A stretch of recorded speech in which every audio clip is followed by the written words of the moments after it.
মেঘলা, তুমি আমাকে মাফ করে দাও। তুমি আমার কাছে মাফ চাইবা আর আমি খুব সহজে তোমার মাফ করে দিব।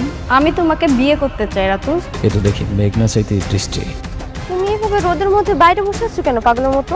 মেঘলার ক্ষমা না পাওয়া পর্যন্ত আমি এভাবেই থাকবো। অনেকের বাচ্চা অদল বদল করে নিয়েছে। আপনি কি মানুষ না অমানুষ? এত বড় একটা জঘন্য কাজ কিভাবে করলেন আপনি? এইভাবে কি আর পাপ মুছে যায়? আমি রাতুল রাজ তোমাকেই বিয়ে করব, কথা দিলাম। আগের দুইটা বউ রেখে আবার আলাদাভাবে মেয়ে নিয়ে রাত কাটায়। এই তোমরা কে কোথায় আছো দেখো। হ্যালো মেঘলা, রাত কাটানোর জন্য বস্তিতে একটা মাইয়া নিয়ে আইছে। আচ্ছা ঠিক আছে, দাঁড়া আমি আইতেছি।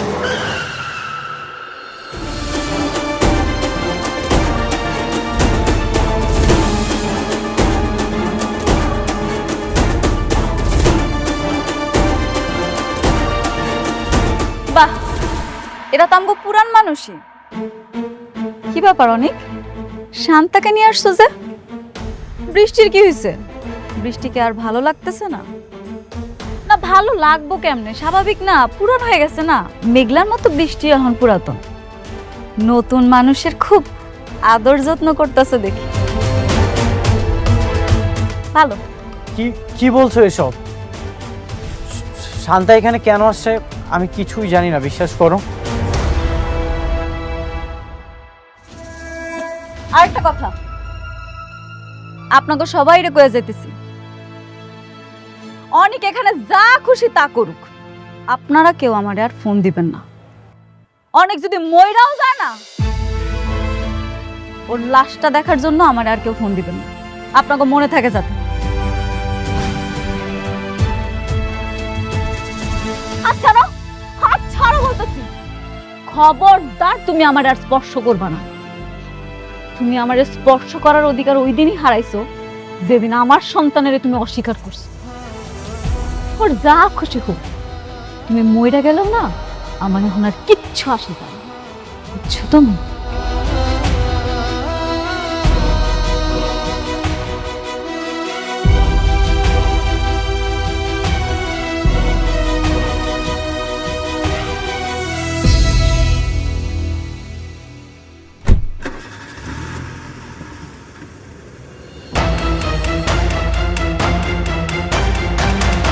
তুই কি চাস? কি হলো, চুপ করে আছিস কেন?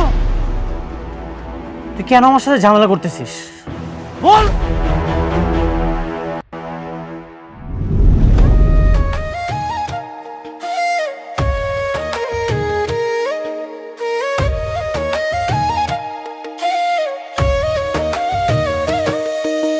ভাগ্যবনে পাইলাম তোমায়, ভাগ্যে তো আর রইলা না।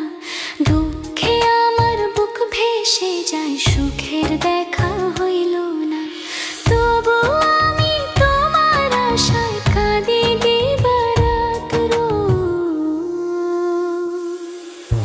সুখে থেকো, ভালো থেকো গরি ঘরে রাজপুত্রে। ও সুখে থেকো, ভালো থেকো গরি ঘরে রাজপুত্রে।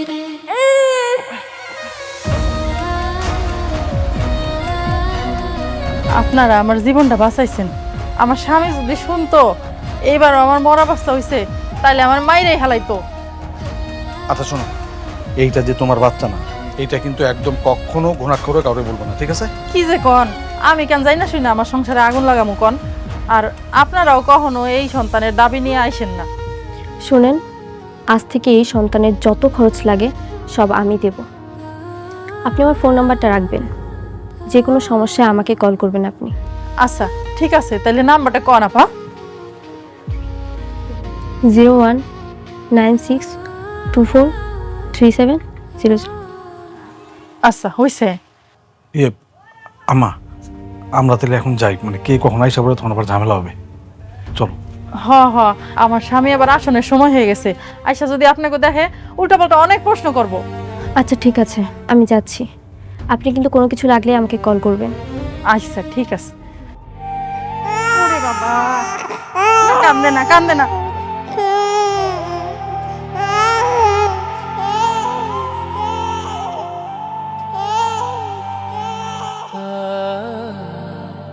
কেন বাবা কান্দে না। এই বাচ্চা কাঁদতেছে কেন? ও দুধ খাসনি? ঠিক মতো দুধ খাস নে, ঠিক মতো যত্ন করবি। একমাত্র সন্তান আমার, তোর যদি যত্ন ঠিক মতো না করিস তোর কিন্তু খবর আছে। কাজটা ঠিক হলো না আঙ্কেল, আমার বারবার মনে চাচ্ছে অনেককে গিয়ে সব বলে দিই। একদম খবরদার, এই কথা তুমি মাথায় আনবে না। অনেককে যদি তুমি এই কথা বলো, অনেককে সারা জীবনের জন্য হারাবে। আর অনেকের বউ মেঘলা সোজা আমাদেরকে নিয়ে জেলে ঢুকিয়ে দেবে। আরো কিন্তু এত বড় একটা সত্যি। চুপ থাকো তো, কিচ্ছু হয়নি, আসো।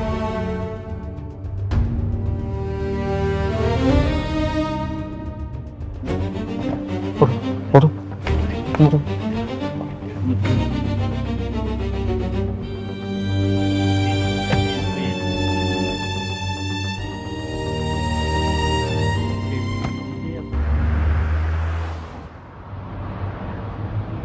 এটা আপনি কি করলেন? হ্যাঁ, আমি আপনাকে ডিজাইন দিয়েছি একরকম আর আপনি বিল্ডিং করলেন অন্যরকম। এটা হইল কিছু? আমি আপনাদেরকে বলে রাখি, আমি ঠিক যেই ডিজাইনটা দিয়েছি আমার ঠিক সেটাই চাই। বুঝতে পারছেন আপনারা? যান কাজ যান।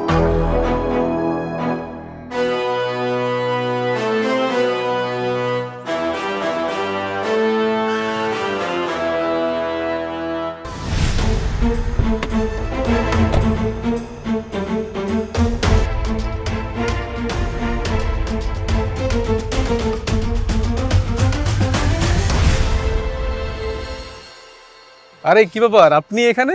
কেমন আছেন? এই তো ভালো, পাশ দিয়ে যাচ্ছিলাম। আমার এখানে প্রজেক্টের কাজ চলতেছে। তুমি কেমন আছো? আমি আমি কি আর ভালো না থেকে পারি?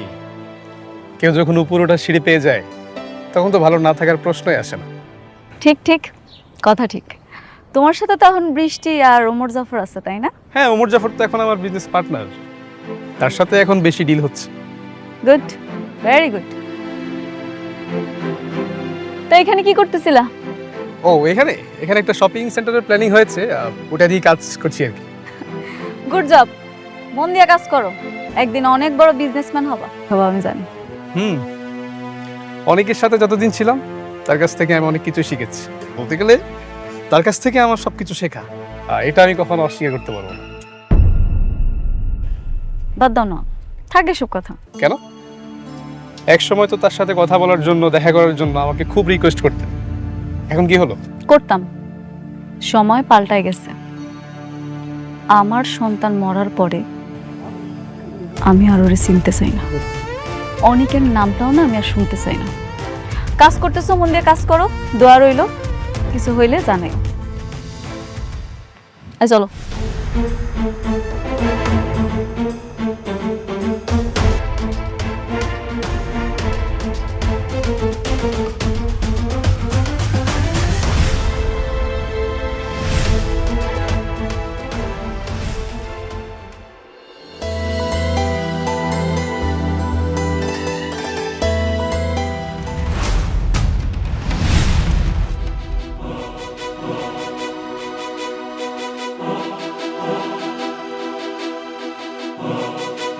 তুমি আমার অ্যাপয়েন্টমেন্ট ছাড়া আমার চেম্বারে বসে থাকার সাহস তোমার কে দিল? মেঘলা, তুমি আমাকে ভুল বুঝতেছো। সেদিন আমি শান্তাকে নিয়ে আসিনি। ঠিক তুমি চলে যাওয়ার পরে ও স্বীকার করেছে এই সব কিছু রাতুলের চক্রান্ত। তা আমি কি করব? আমার এগুলো সময়তে আসছো কেন? তুমি কি ভাবছো আমি শালিমা চৌধুরী? তোমার মতো সস্তা বস্তি মার্কা লোকের কথা শোনার কোনো সময় আমার কাছে নাই। এই তুমি জানো না, তোমারে দেখলে আমার মৃত বাচ্চার কথা মনে পড়ে যায়। তারপর তুমি কেন আসো আমার কাছে? বারবার বলছি না তুমি আসবা না? কারণ আমি চাই না তুমি আমার থেকে দূরে থাকো। আমি তোমারে ভুল বুঝিনি। তোমারে দেখলে আমার খালি কোলটা উপহাস করে। তুমি আমার সন্তানের খুনি। তুমি কেন আসো বারবার আমার সামনে? আমি তোমাকে অনেক ভালোবাসি, সারা জীবন এইভাবেই ভালোবাসতে চাই। এই জন্য কিন্তু আমি সব কিছু ছেড়ে দিয়েছি। আমি এখন বস্তিতে এগিয়ে আছি, সেখানেই পড়ে আছি। কোটি টাকার ব্যবসা, বিলাসবহুল জীবন, গাড়ি, সব কিছু কিন্তু ছেড়ে দিয়েছি শুধুমাত্র তোমার আশায়। আমি চাই তুমি আমাকে ক্ষমা করে দাও। তোমার মুখে ভালোবাসার কথাটা মানায় না। আর তুমি কি ভাবছো বস্তিতে গিয়া থাকলে সবকিছু ঠিক হয়ে যাইব? কোনো কিচ্ছু ঠিক হইব না। অনেক তুমি থাকো বস্তিতে আর আমি থাকি এসি রুমে। আমি এখন হয়তো বা শালিমা চৌধুরী, আমার অনেক ধন সম্পদ আছে, কিন্তু আমার মনের ভিতরে কি বইতেছে, আমি কতটা কষ্টে আছি সেটা তুমি বুঝবা। প্রতি রাতে আমি যে ঘুমাইতে পারি না সেটা তুমি কি করে বুঝবা কও? মেঘলা, আমি তোমার সেই পুরো ক্ষতটা সারিয়ে দিতে চাই। ঠিক আছে, তুমি দরকার হলে তোমার এই অফিসে আমাকে একটা চাকরি দিয়ে দাও, যে কোনো পোস্টে। এটার মাধ্যমে তো অন্তত আমি তোমাকে একটাবার দেখতে পারবো, সবসময় তোমাকে আমি সরি বলতে পারবো। তুমি আমাকে ক্ষমা করে দাও। তুমি এখন এইটাই চাও অফিসের সবাই আমার নিয়ে হাসাহাসি করুক, তাই না? না না না, আমি এইগুলো চাই না। দরকার হলে আমি ভিখারি হয়ে যেতে পারবো, কিন্তু আমি বাইরের মানুষটা হতে চাই না। এসব অবাস্তব কথা বলতে আসবা না। তোমার মতো খুনি আর অকৃতজ্ঞরে আমি চাকরি দিতে পারবো না। এটা শালিমা গ্রুপ অফ কোম্পানি, তুমি মনে রাখো। মেঘলা, অন্তত একবার। আমি মেঘলা না, আমি শালিমা। আমার কাজ আছে, তুমি এখান থেকে যাও। যাও বলতেছি। কি হলো, কথা শুনতেছো না? যাও।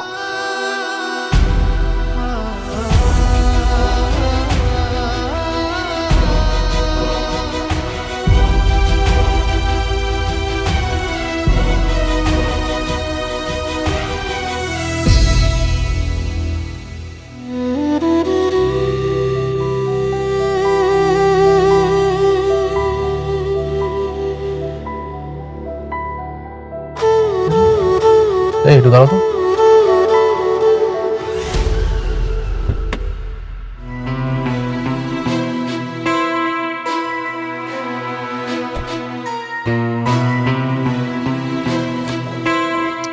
আরে বন্ধু, তুই এই তীব্র রোদের মধ্যে একা একা হেঁটে যাচ্ছিস, তো তো শরীর খারাপ করবে। এ ধর ছাতা নে। তোর ছাতার ছায়া আমার মাথার রোদটুকু আড়াল করতে পারবে, কিন্তু আমার বুকের ভেতরে যে জ্বলন্ত আগুন, সেটা নিভিয়ে দিতে পারবে না। দেখ, সহানুভূতি আর করুণার মধ্যে যে একটা সীমারেখা থাকে, তুই তো সেটা পার করে গিয়েছিস। তোর এই সব কলঙ্কের সমাধান হয়তো আমি না হতে পারি। রাতুল প্লিজ, অন্ধকারে পথ হারানো এই বন্ধুর হাতটা তুই এখন ছেড়ে দে। তুই আমাকে একা থাকতে দে, অন্তত আমাকে আর বিরক্ত করিস না। তুই এসব কি বলতেছিস? আমি তোর বন্ধু, কোটিপতি হয়ে আমি গাড়িতে রাস্তায় রাস্তায় ঘুরতেছি, আর তুই আমার বন্ধু হয়ে রাস্তার ফকিরের মতো রাস্তায় রাস্তায় ঘুরতেছিস। এটা কেমন না? আমি কোনোভাবে মেনে নিতে পারতেছি না এটা। শুধু এটাই চাইতে। এখন আমি কোটিপতি থেকে গরিব হয়ে গেছি, তোর তো এখন অনেক আনন্দ হওয়ার কথা। দেখ, আসলে চাইতাম যে তুই গরিব হ, কিন্তু তুই এতটা গরিব হবে আমি কখনো কল্পনা করতে পারিনি, যে একদম রাস্তার ফকির হয়ে যাবে। রাতুল, তোর জন্য সবকিছু হয়েছে। তুই যদি জিএনএসের রিপোর্টটা চেঞ্জ না করে দিতি, আমার সন্তানটা মারা যেত না। তুই যা কিছু চেয়েছিস সব কিছু তো পেয়েছিস, আমার সকল সম্পত্তি, সব কিছু। এখন তুই আর আমাকে আর বিরক্ত করিস না। দেখ, তুইও তো একটা বিজনেসম্যান ছিলি, আমি তো একটা বিজনেসম্যান।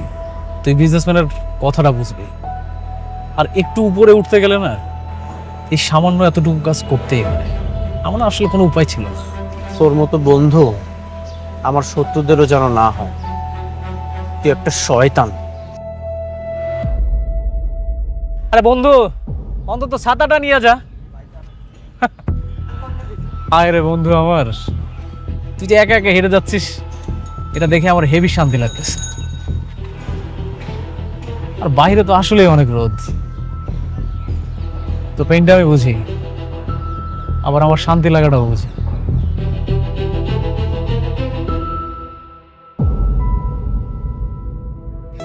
মারে দেখ তো, ঠিক আছে না? হ, ঠিক আছে আব্বা। ঠিক আছে না? সোজা আছে তো? বাস। আচ্ছা, ছবিটা এখানে না রাখলে হইতো না। তুই তো সারাদিন এই ছবিটা দেখবি আর মনে মনে কষ্ট পাবি। দরকার আছিল আম্মা, মানুষের তো কষ্ট পাওয়ানোর লেগে একটা স্মৃতি লাগে।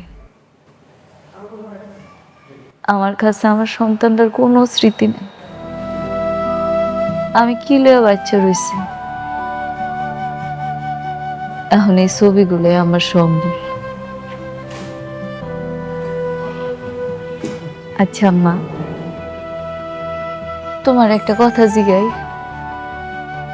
আমার বাবুরা দেখতে কেমন আছিল গো? মারে, কি হইল আম্মা, কথা কইতাছো না কেন? আমার বাবুরা দেখতে কি আমার মতো আছিল? ওর চোখগুলান কি আমার মতো বড় বড় আছিল? ওর নাকটা কি আমার মতো আছিল আম্মা? মারে তখন তো তুই অজ্ঞান ছিলি, একেবারে মরি মরি অবস্থা।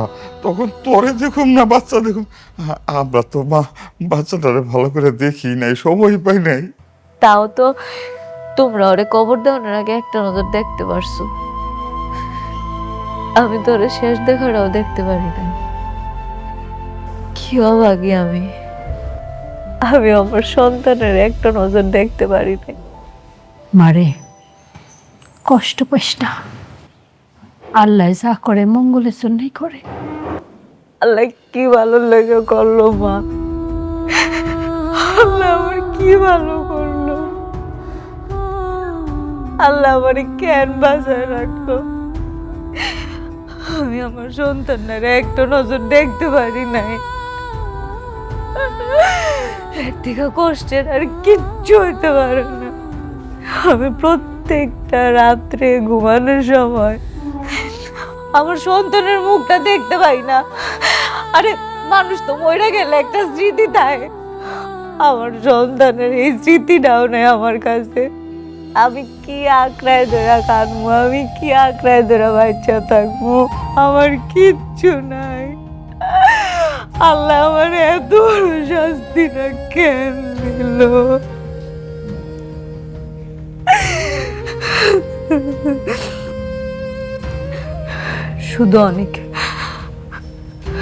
শুধু অনেকের কারণে আমি আমার সন্তানটারে শেষ দেখাটা দেখতে পারি নাই। অনেক আমার সন্তানটারে শেষ দেখা দেখতে দেয় না, আর তোমরাও এর ভিতরে সাই দিছ।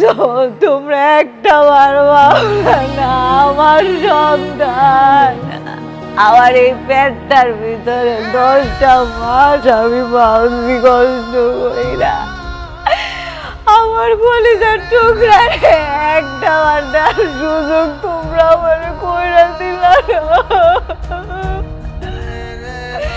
আল্লাহ আমার মাটা বানাইলো না কেন? আমি কি নিয়ে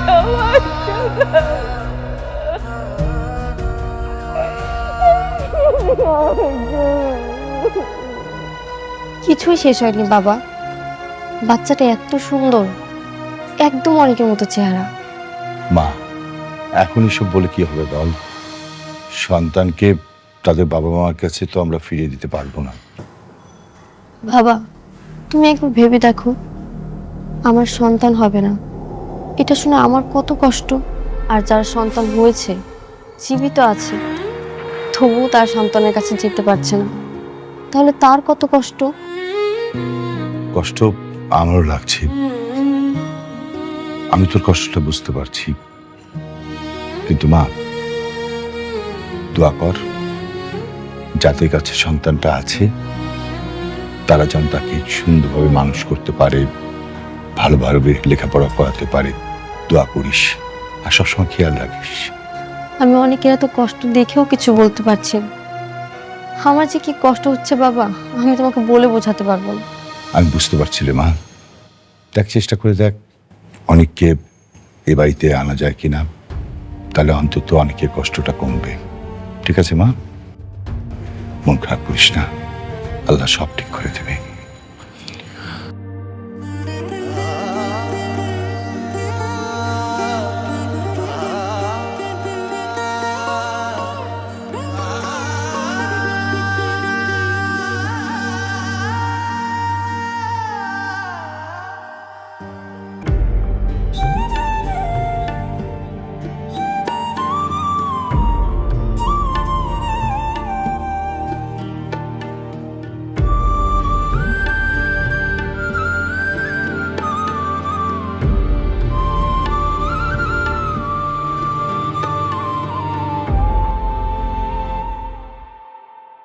যেহেতু আমরা এটা কমপ্লিট করে ফেলছি, তাহলে নেক্সট আমরা এটা প্ল্যানিং করবো, হ্যাঁ? আর এই দিকটা যেটা আছে, তাহলে সেটা আমরা সামনের মান্থে শুরু করবো। ওকে।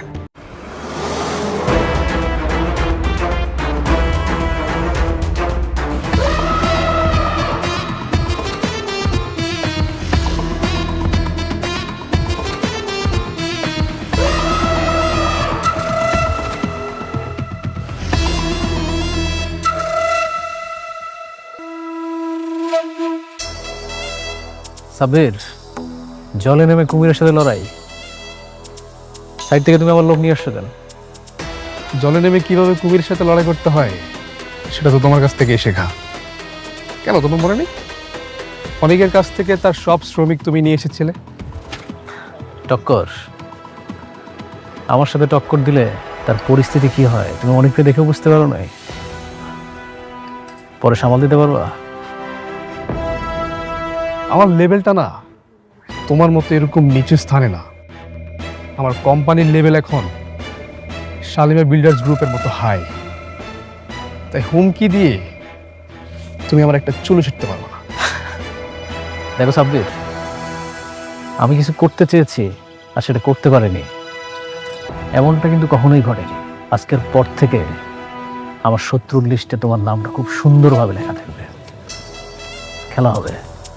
ওকে, আমি অপেক্ষায় থাকলাম, দেখি তুমি কত দূর খেলতে পারো। ওকে, সি ইউ সুন।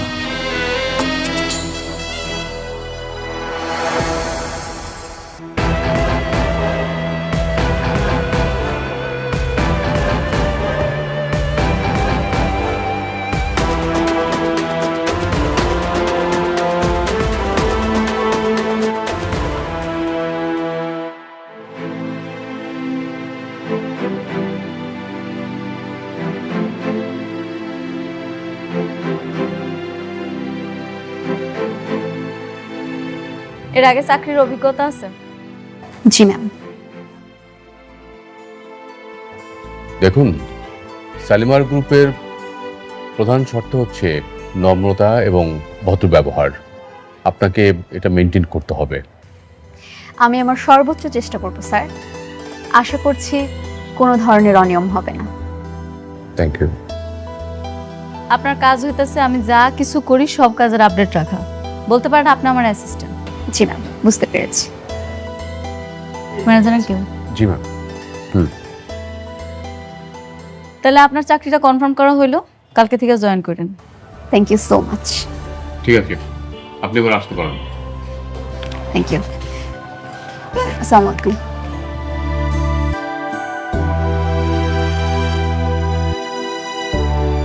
দেখে তো স্মার্টই মনে হলো, মনে হয় কাজ করতে পারবো। আমার তো ধারণা ম্যাডাম।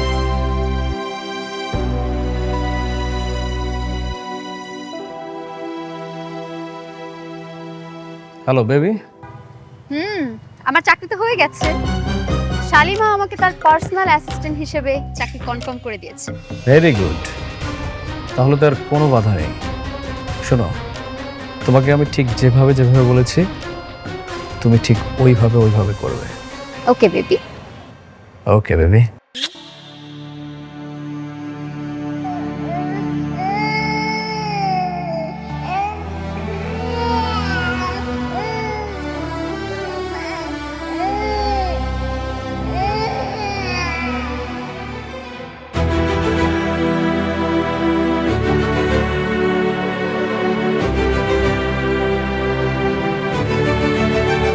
আপনি কে?